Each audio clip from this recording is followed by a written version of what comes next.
Assalamualaikum warahmatullahi wabarakatuh. Halo semuanya, kenalin saya Nuri Ramadhani, mahasiswi Fakultas Matematika dan Ilmu Pengetahuan Alam, Program Studi Statistika Universitas Riau. Nah, pada kesempatan kali ini saya akan membahas mengenai tugas mata kuliah visualisasi data yang diampu oleh Ibu Nur Olga Damer SSI MSI dengan judul makalah saya yang berjudul Analisis Data Kategorik menggunakan diagram batang pada angka partisipasi kasar atau APK menurut jenjang pendidikan di Provinsi Riau tahun 2024. Nah, langsung saja kita masuk ke pendahuluan, yang dimana data kategorik merupakan data yang digunakan untuk mengelompokkan objek berdasarkan karakteristik tertentu.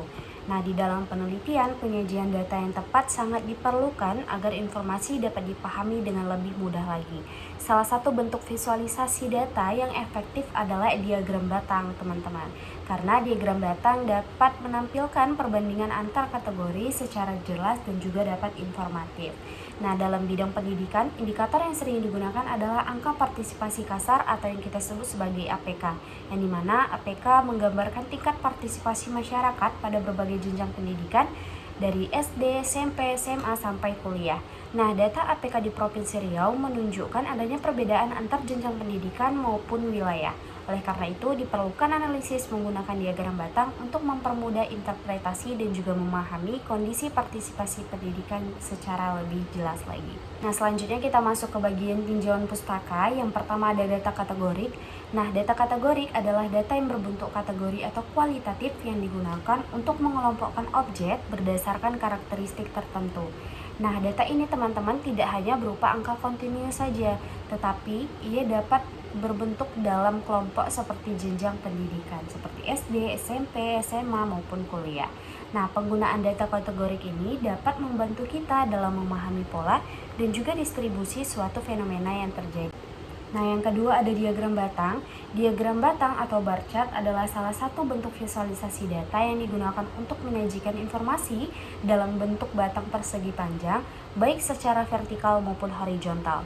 Nah, diagram batang ini atau bar chart ini dilengkapi dengan sumbu horizontal atau X atau variabel X yang menunjukkan kategori dan sumbu vertikal atau Y yang menunjukkan jumlah atau nilai, sehingga kita dapat lebih mudah membaca dalam memahami data tersebut secara lebih cepat dan juga lebih jelas. Nah, selanjutnya kita masuk ke bagian pendidikan dan angka partisipasi kasar atau APK, yang dimana indikator ini digunakan untuk mengukur tingkat partisipasi pendidikan, yaitu perbandingan antara jumlah peserta didik pada suatu jenjang pendidikan dengan jumlah penduduk pada kelompok usia tertentu tanpa kita memperhatikan batas usia idealnya.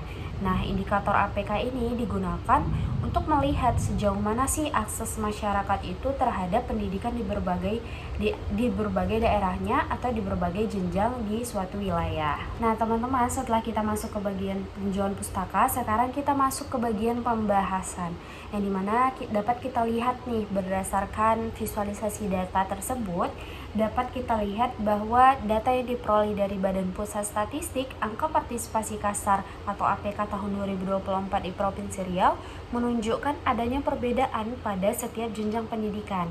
Nah, pada jenjang SD, nilai APK di seluruh kabupaten cenderung lebih tinggi dibandingkan dengan yang lainnya, yang dimana ia melebihi 100% di beberapa daerahnya. Nah, hal ini menunjukkan bahwa tingkat partisipasi masyarakat dalam pendidikan dasar sudah sangat baik dan relatif merata. Namun pada jenjang SMP dan juga SMA, nilai angka partisipasi kasarnya ini cenderung lebih rendah dibandingkan jenjang SD atau MI-nya. Ini mana kondisi ini menunjukkan bahwa tidak semua peserta didik dapat melanjutkan pendidikan ke jenjang yang lebih tinggi lagi, sehingga terdapat penurunan partisipasi seiring meningkatnya jenjang pendidikan. Nah, teman-teman dapat lihat ya bahwa diagram yang berwarna biru adalah SD, diagram yang berwarna hijau itu merupakan SMP, dan yang warna orange atau kuning itu adalah SMA.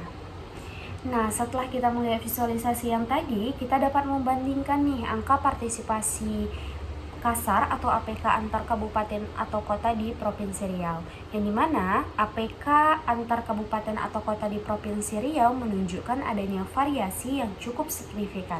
Beberapa daerah seperti Pekanbaru dan Rokan Hulu memiliki nilai APK yang relatif tinggi teman-teman, terutama pada jenjang SMP atau MTS.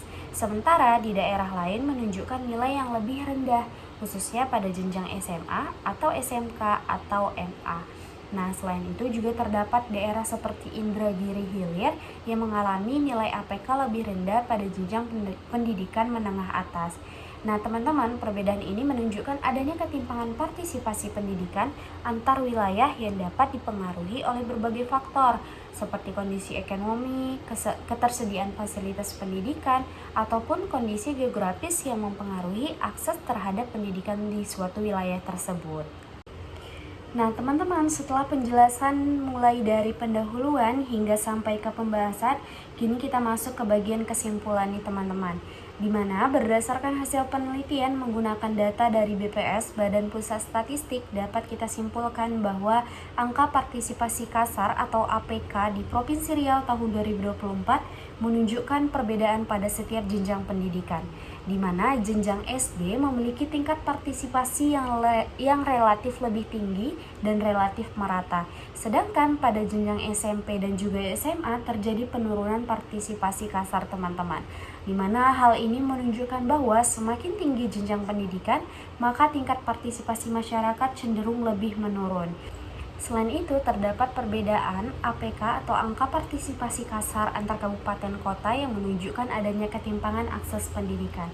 Penyajian data juga menggunakan diagram batang agar dapat memperjelas perbandingan antar kategori, sehingga dapat lebih mempermudah dalam kita memperinterpretasikan data dari visualisasi tersebut.